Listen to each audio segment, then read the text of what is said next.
അപ്പൊ നമുക്ക് നോക്കാല്ലേ? ഞാനേ വളരെ പ്രധാനപ്പെട്ട കാര്യം പറയാനാ വന്നത്. എന്താ ഉണ്ടായെന്ന് പറ വേല ഇതാ പറയാവേ.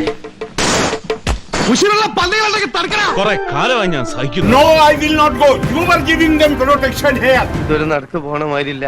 സഹോദരന്മാർ ആർക്കെങ്കിലും അറിയാം അർത്ഥം? Police are there is standing here at the police protection.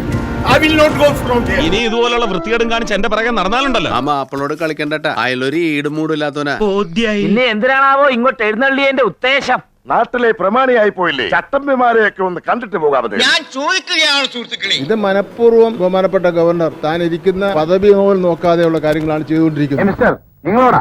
തങ്കപ്പന്റെ അടുത്ത് ഒരു പുല്ല് നടക്കത്തില്ല. ആരിഫ് മുഹമ്മദ് ഖാൻ ബഹുമാനപ്പെട്ട ഗവർണർ മനസ്സിലാക്കേണ്ടത് കേരളത്തിലെ ഇടതുപക്ഷ ജനാധിപത്യ മുന്നണി ഗവൺമെന്റ് തെരഞ്ഞെടുക്കപ്പെട്ട ഒരു ഗവൺമെന്റ്. ഒന്നും പറയാണ്ടിരിക്കാൻ ഞാൻ ഈ കാര്യത്തിൽ നിരപരാധിയല്ലേ? അല്ല, ഞാൻ എന്ത് ചെയ്തെന്നാ പറയുന്നത്? താൻ ഒന്നും ചെയ്തില്ല. അത് തന്നെയാ താൻ ചെയ്ത അപരാധം. ജനങ്ങൾ വോട്ട് ചെയ്ത് തെരഞ്ഞെടുക്കപ്പെട്ട ഗവൺമെന്റ്. നമ്മുടെ നാട്ടുകാർക്ക് ഇത് മണ്ടന്മാരല്ല. ഒരു അധികാരവും ഇല്ലാത്ത സ്ഥാനമാണ് ഗവർണർ. യഥാർത്ഥത്തിൽ ഗവർണർ പദവി ആവശ്യമില്ലാത്തതാണ്. കേരള സമൂഹത്തിൽ നമ്മുടെ കേരളത്തിലെ ഇപ്പോഴത്തെ ഗവർണറെ കൊണ്ട് സമർത്ഥിക്കുകയാണ് ചെയ്തുകൊണ്ടിരിക്കുന്നത്. ഇവിടെ കുറച്ച് കുട്ടികള് കരിങ്കൊടി കാണിച്ചതിന് കാറ് നിർത്തി അദ്ദേഹം ഇറങ്ങി റോഡ് പോയി കുത്തിയിരിക്കുന്നു.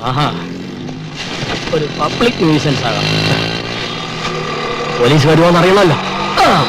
എന്റെ അഭിപ്രായം അവിടെ തന്നെ കുത്തിയിരുന്നോട്ടെ എന്നാണ്. ഒരു വലിയ കുട വെച്ച് കൊടുത്ത് ആ വെയിലാടി ഇരിക്കട്ടെ കുറച്ചു കാലം, കുടിക്കാൻ കുറച്ച് വെള്ളവും കൊണ്ട് കൊടുക്കുക. അല്ല, സീരിയസ് ആയിട്ടാ. ഒരു 6 ഇഞ്ച് നീങ്ങി ഒരു ചുവന്ന സ്വിച്ച് കാണുന്നുണ്ടോ? കാണുന്നുണ്ട്. ഈ സ്വിച്ചിന്റെ കാര്യമാണ്.